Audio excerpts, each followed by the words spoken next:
Time for session number 2 with Sensei Seagal. Oh, I'm really excited about session 2. That first video, by the way, was amazing. It's got over 1 million views now, well deserved. And if you haven't seen my breakdown analysis on it yet, check it out. I'll link in the description below.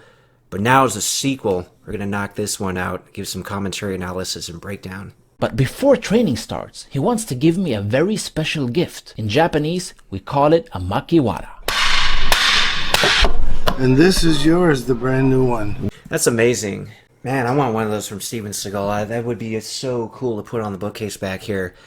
But speaking of like the makiwara boards, I remember using that back in like 2000 with my karate instructor, but I haven't really ran into those or used those since. I mean, I used that for years, but prior to that with Taekwondo, never that stuff. After that with, kickboxing, Krav Maga, never that stuff. But yeah, we used to beat on that all the time. He would actually just hang it up on the wall. You would do like your rolling punches or just work on one punch at a time. Good times, man. It was great training back then that I always remember. So things like this, you kind of reminisce. Just like the old samurai practiced by hitting wood, Sensei Seagal hits the makiwara because he uses his body just like a sword. Okay, and I go. That's right. Was that okay? Yes. Yeah. I hit it wrong. Well, see, that's where this comes in. Yeah, exactly. That's cool, man. I mean, that's some seriously traditional old school training, right? I mean, everybody just hits punching bags these days or mitts. Pay attention. You paying attention? Oliver, you sure? Yes, sir. Watch this. Okay, see, here's what's happening. It's going here and here because he's good, so he knows how to turn his toe in, and he knows how to make it come here also. But it's also going into his shoulder. Right. Now watch this. I'm pretty sure Jesse's brother Oliver competes in MMA. I gotta look that up. But I will say this. I'm rooting for him in his next fight, and if he adds some of the stuff that Seagal had taught him, and he gives credits, that would be amazing. I'd love to see that happen. This is the kind of thing I want you to learn. So we're here, we do this kind of thing, look at the hand again, look at the feet again. Now in my style, I would just take this and go into, something like that, but you can't do that, but you'll still have both of his hands down. It's very interesting what Steven Seagal does, like with the foot, because you'll see him in the other video too, where he will step on the guy's foot. And like when you guys have sparred, have you ever like accidentally had the other guy or you step on the guy's foot? How much that messes him up? You got to figure like, what's that going to do to a guy in a self-defense situation? Like if he's trying to move, like he's automatically thinking, oh shit, my foot's stuck. And that just opens him up to like so many other things. It's interesting. Yeah. And from here, you certainly can hit him. Yes. You want to try? Yeah. This is being trapped. Exactly. And don't think from here we can't hurt you. Because from here we can do a really great uppercut, really great punch in the face, which I'm not hitting you in the face now, but I just want you to feel what I can do. In my footwork, it's always like a triangle, and I'm always sliding. Right. I don't do this thing that you guys are doing. Right. Jumping around. No don't bouncing. do that ever. Yeah. I will just stand here. Stand here. Yeah, there's a good reason why Seagal wouldn't be bouncing and light on his feet, on his toes, because in the streets, obviously you got to adapt things. Like in the cage or a sport, sure, that's fine. But on the street, you got to be aware and cognizant of all different things like gravel, slippery things on the concrete, curbs, etc. So you do want to kind of keep the center of gravity lower in general. And this is why, even though I love Taekwondo and started with Taekwondo, I would never be a Taekwondo guy in the street. I might throw a high kick, but I wouldn't. The way Taekwondo guys fight, it'd be stupid to fight like that in the street, basically. Stand here. In your style, you're going to move. Right. As you're moving, don't jump around a lot. Don't do this stuff. Right. If you move, just move like this.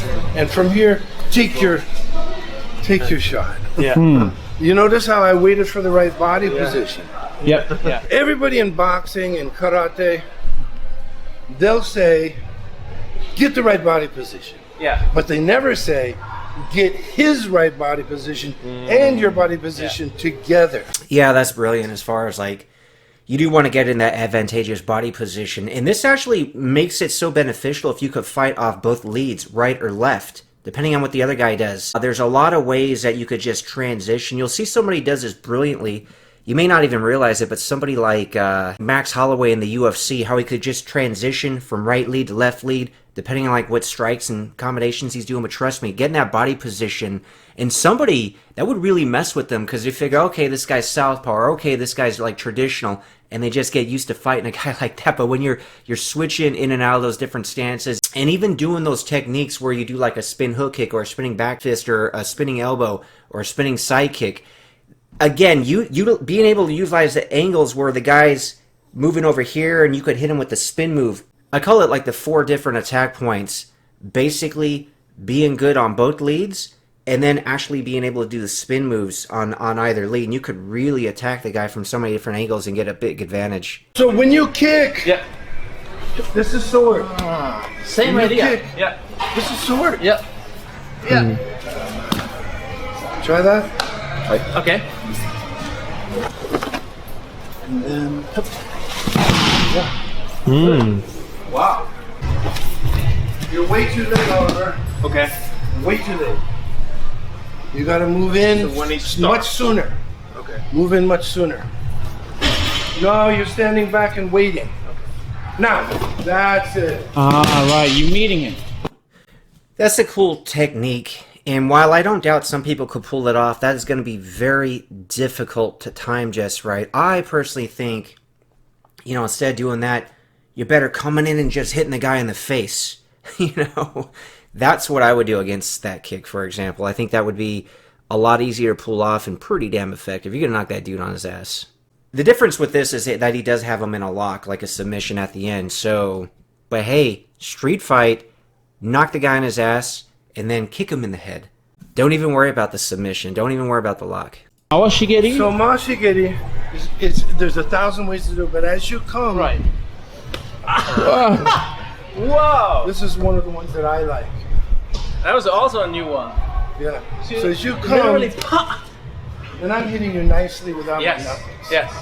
to try to not But you hurt hit the exact right spot both times. That's an interesting technique. A lot of people don't think about attacking the weapon as it comes in. I remember going back to my karate training, we were doing the Maki wire boards, but one of the techniques that my instructor would do, and again, I don't know how easy this would be to land. I haven't seen anybody personally pull it off in real life, but basically if a guy's throwing a punch, like a jab or a straight at you, what you would do with your hands up is you would redirect it to your elbow, so they would basically break their knuckles on your elbow, and immediately you'd go for the eye gouge. So it's like boom, boom. So again, techniques like that, you would have to practice them a shitload, like anything. But again, would you want to try that in a real fight? I don't know, maybe. I think that, because you are redirecting it, so it's not like you're putting your elbow up hoping that he punches it. You're kind of parry, redirect, and then go with that eye gouge. Could be interesting if you pull it off. You sure would look like a badass, no doubt. Right here. At the top of the kneecap. And I'm like not this. hitting him here. I'm just hitting him here so I don't hurt him. Because if I would have hit you here, you'd be hurt. Wow. That's insane. You gotta feel that. Yeah. Okay. So as you come to kick, I'll turn. I'm covering this much distance. There are stupid people who are saying, you can never do that, this punch. Yeah. I've done it 1,000 times. Yeah. And I just did it. I guess it's like with everything, you just need to practice. If you just try it out once, of course you're not gonna get it to work. Right. You need to do it hundreds, thousands of times. See, I don't doubt Seagal could pull that off. See, I think the danger moving like that, obviously it's going to work against a certain kick at a certain height. But if the guy really got his knee up high and threw that head kick, and you're going for that, I mean, it's going to be so quick, and your head is just like a target. So that's one of the things I think could be kind of dangerous. I'd have to practice that with my brother or somebody else just out of curiosity to test it out. I'm trying to spend 60-70% giving you guys spirituality, philosophy, because the technique, even though you might be amazed or you might be interested, that's the not the most important thing. I like what Seagal says, and that is the problem with most MMA gyms. You get the technique, you get the workout, you're missing a very important element that I do like what you should get in a lot of traditional martial arts schools, more so than an MMA gym. Yeah. My master used to say, little finger can make a big man cry. And what he meant by that is, you have really 10 weapons. Exactly, yeah. One time somebody pulled a knife on me and he said, okay, now what are you going to do? And I said, I have 10 weapons, you have one. Because he was concentrated on this. Yeah. That was all he knew. Yeah.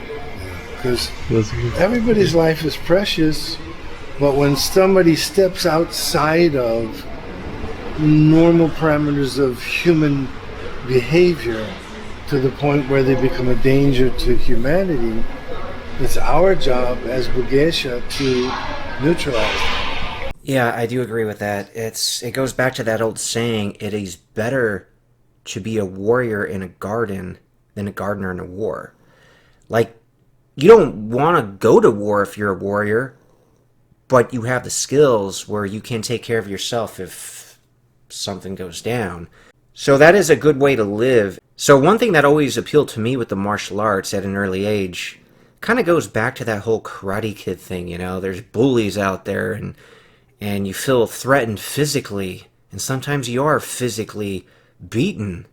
And there were plenty of threats when I was growing up, and I'm sure like when you guys were growing up too. That's what was so special about these movies like The Karate Kid or Bloodsport or anything like that kind of motivated us, and you know, we wanted to be like the guys in the movies where it's like, well, you know what, let me start lifting weights, let me start training my martial arts. And the funny thing is, it physically transforms you, obviously, but I'll tell you where the big benefit comes in. It's the confidence that it builds because you were disciplined and you put in the hard work. So you just project yourself to the outside world in a different way. You have like a different aura and energy, and people see that. Like bullies will see that, and they'll be like, wait a minute, okay, maybe I should pick on this other kid instead.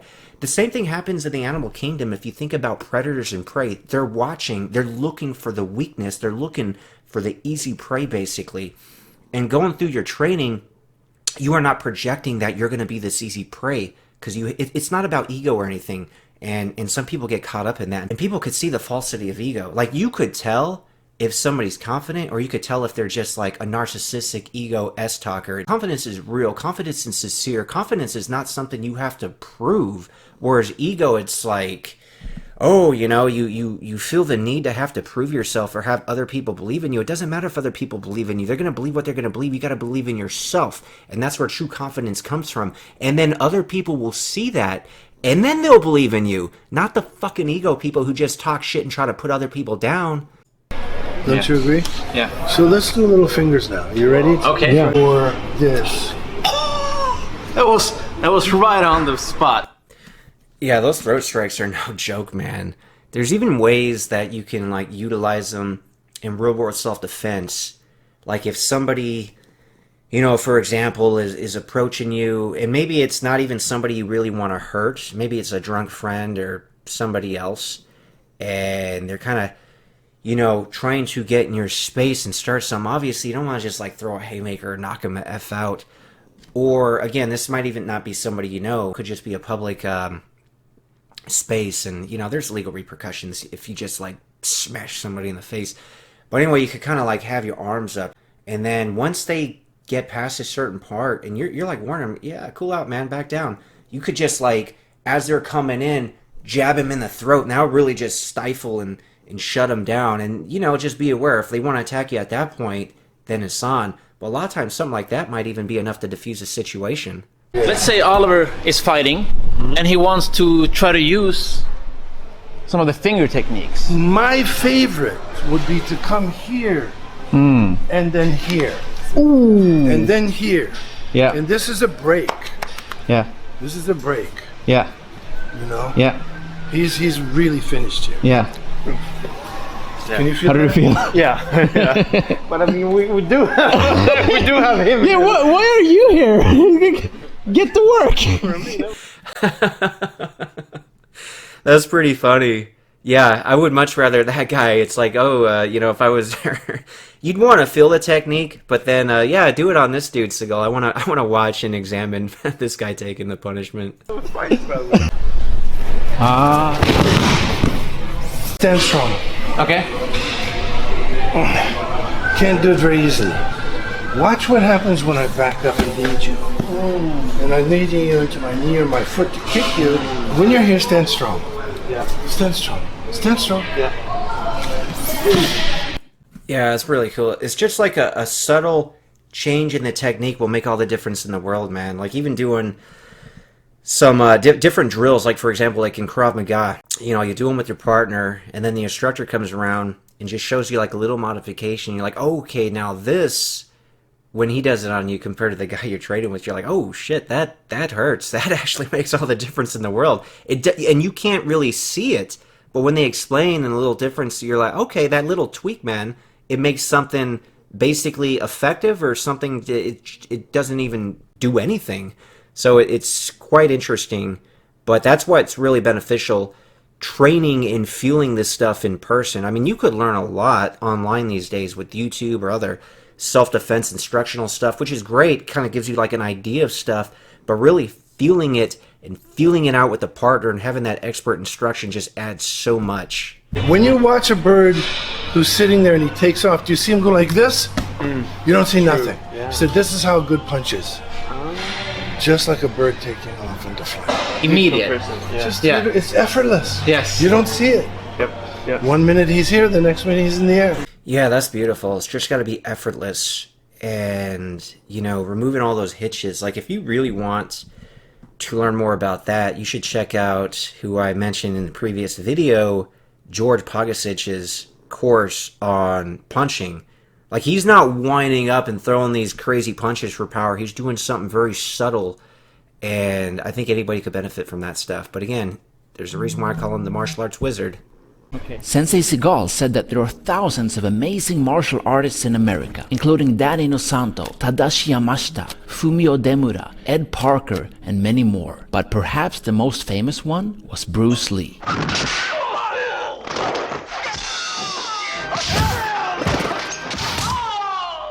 Such a cool guy. I get asked about Bruce Lee all the time, and I think Bruce Lee was very unique. Like any other human being, he was human. I did get to see him and watch him and talk to him. And I can tell you that his sidekick, his Yokogiri, was spectacular. Of course. We've all seen O'Hara take the bad end of that and enter the dragon. He's done it, there's videos of him training and obviously doing it in other movies, but yeah, his sidekick is insane. Speaking of which, who else's sidekick is insane? Another dragon, Dragon Wilson. If you watch some of his kickboxing matches, man, can he smash people with that thing. So, yeah, both of those dragons, man, crazy sidekicks. Yeah. The best I've ever seen to this day. Much better than me ever was, ever will be, ever could be. His stuff with Uroken and punching the front stuff like that, yes, he was very fast, but I know other people also just as fast. What's interesting about different martial arts technique, and there's also like, this works in like bodybuilding and fitness and training too. Some people are just naturally gifted at certain things. So somebody else could train their sidekick all day, every day, and it won't be like Bruce Lee's. But somebody might have like a hook that Bruce Lee could train all day, every day, and it won't be like this guy's, for example. And the interesting thing, it's like bodybuilding too. There's certain muscle groups that are just dominant in certain exercises.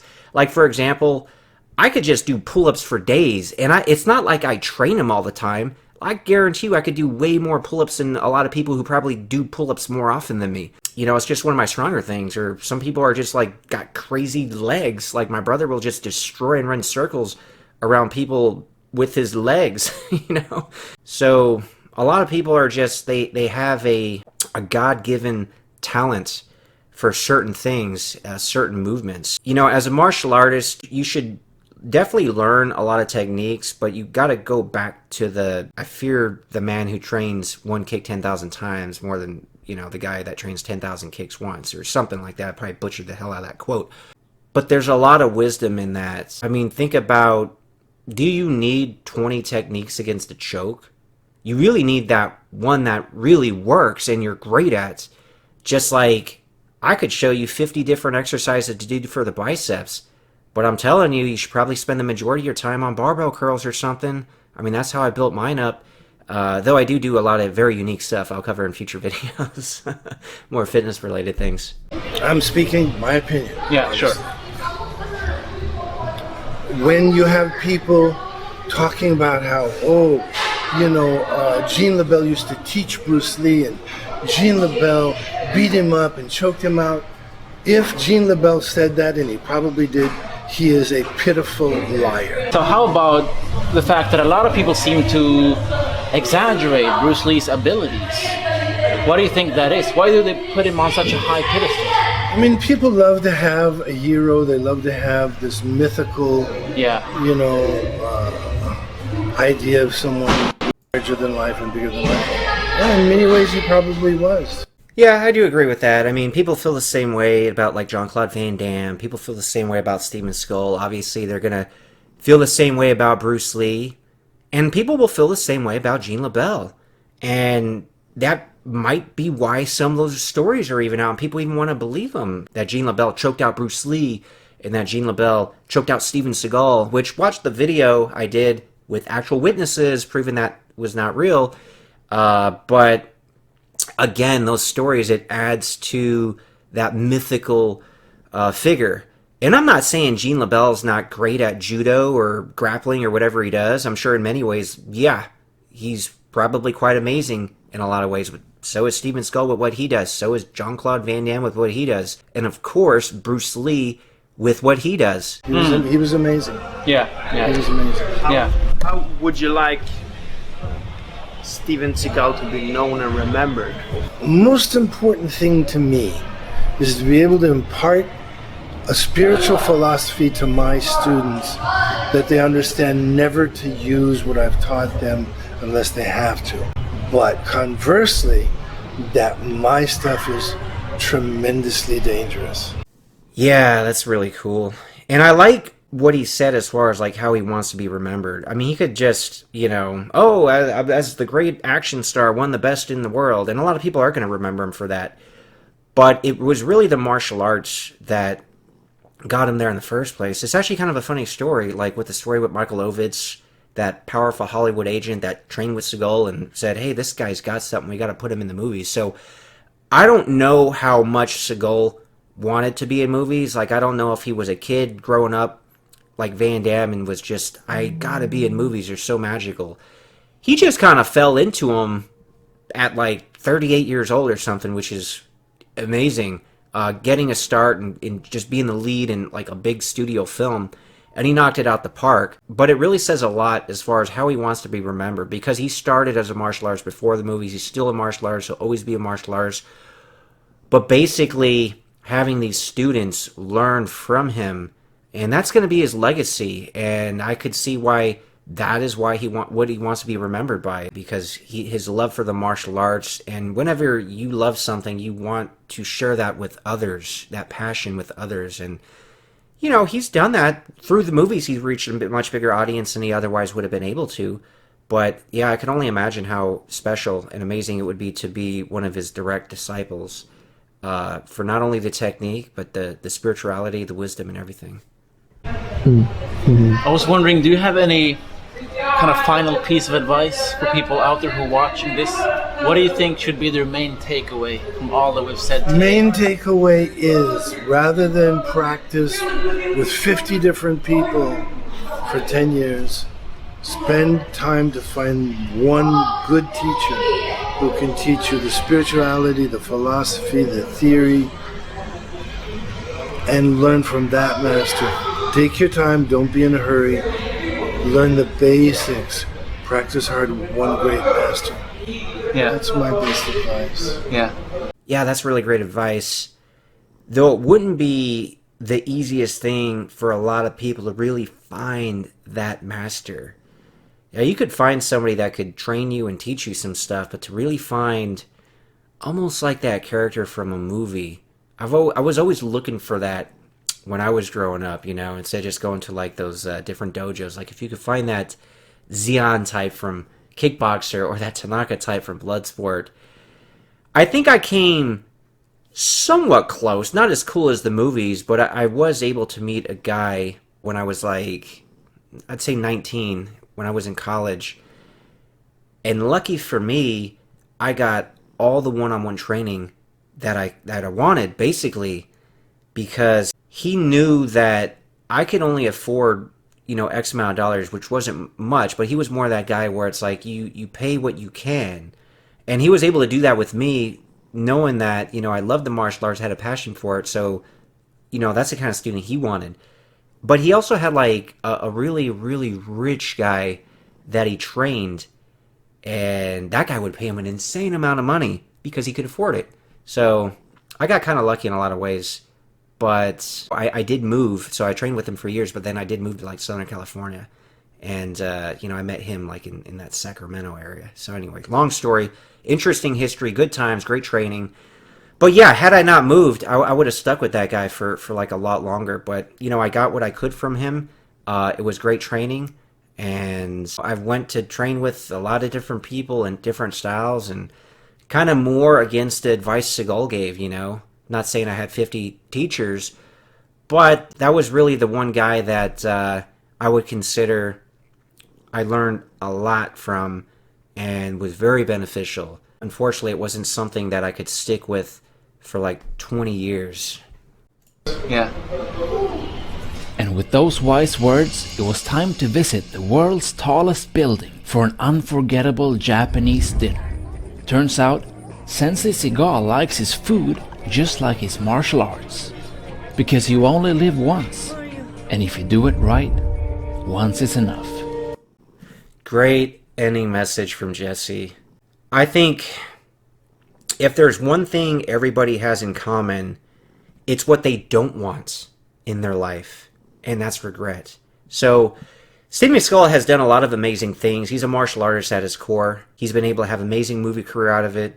A lot of students, a lot of respect, a lot of trolls too, you know, for different reasons. You know, they're jealous of him. I mean, come on, this guy's accomplished so much. Even like a great musician. So the guy is truly a renaissance man in many ways. But yeah, that's what we all have in common, man, is like we don't want those regrets. You know, my message would be, what do you want in your life? You know, a lot of you guys watching the channel are probably my age. You grew up with these movies. You're probably like middle-aged now. It's hard to balance everything in life, isn't it? Like your relationship with, you know, your wife or lover or whatever. Relationship with friendships. Relationship with parents, if you still are lucky enough to have them. Relationship with kids, if you have those. But that's just to balance that in career and your own goals and your ambitions.